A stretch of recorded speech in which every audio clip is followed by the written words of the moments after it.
Dans l'Ancien Testament, les hommes expliquent le malheur avec leur logique. Si je souffre, c'est que je le mérite, disent-ils. Le livre de Job est un éclairage sur le mal et la souffrance qui touchent les méchants comme les justes. Job perd brutalement ses biens, sa famille et sa santé. Ses amis se disent « Job souffre, donc il a péché ». Job ne comprend pas, car il est un homme juste. Il engage un procès contre Dieu. « Combien de fautes ai-je commis? Pourquoi me considères-tu comme ton ennemi ?» Alors Dieu lui réplique « Moi qui ai fait ce monde si beau, comment pourrais-je vouloir du mal à l'homme ?» Job finit par reconnaître que Dieu n'est pas l'ennemi de l'homme, mais son allié. Dieu lui redonne une vie heureuse et le double de ce qu'il possédait. Dans le Nouveau Testament, Jésus affirme clairement que la souffrance n'est pas une punition de Dieu. À propos d'un homme aveugle de naissance, ses disciples l'interrogent. Est-ce lui qui a péché ou bien ses parents?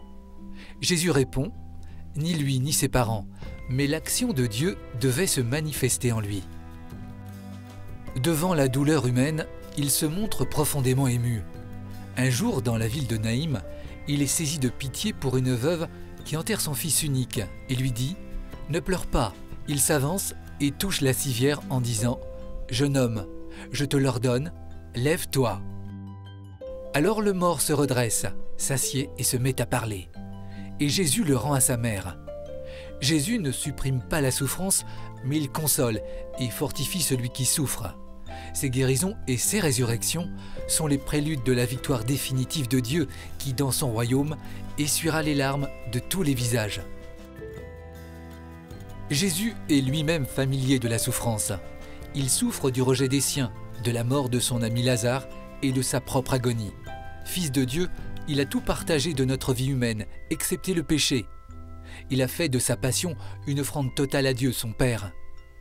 En mourant ainsi, il nous a libérés d'une vie sans espérance. Avec lui, le mal et la mort n'ont plus le dernier mot.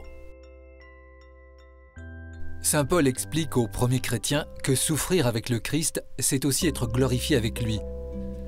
En les encourageant à tenir par la foi solide et ferme et à ne pas se laisser détourner de l'espérance reçue en écoutant l'Évangile.